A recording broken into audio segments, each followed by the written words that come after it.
the time we saw the cabinet sitting in its entirety, and we saw all of them, around that long table, everyone, making their reports and their presentation. Someone took a picture, and someone captioned it, "The Last Supper," and it seemed somewhat poetic.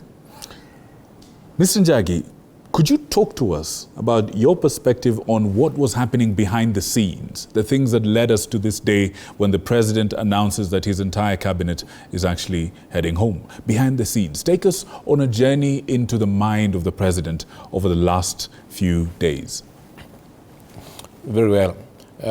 You have to look at that context in the what really is a cabinet. A cabinet basically, as the name suggests, originated from an Italian word which means gabinetto, which is meant for members of loyalty and nobility.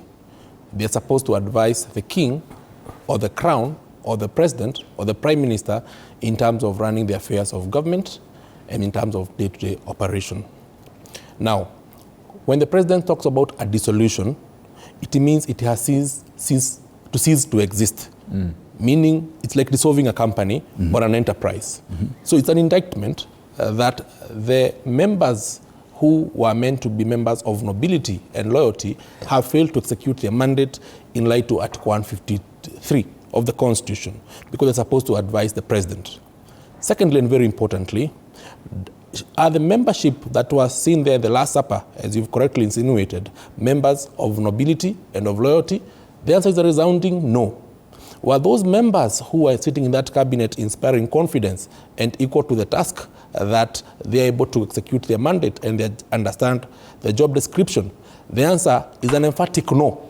So essentially, if the president really wanted to conduct the business, he was handicapped and a lame duck in terms of executing it. And I must put it, and without any fear of contradiction, that the uprising that we've seen in the last 2 weeks was actually a catalyst for him to do something that he really wanted to do. But you know that this presidency also was behooved by encumbrances in the form of political parties who had formed the Kenya Kwanza government in terms of alliances and promises of people who came to the fold, so that the blackmail could also have a reason. So if you sack X, what will happen to Y? And that's why he has even gone ahead and dissolved even the office of the Attorney General and the head of civil service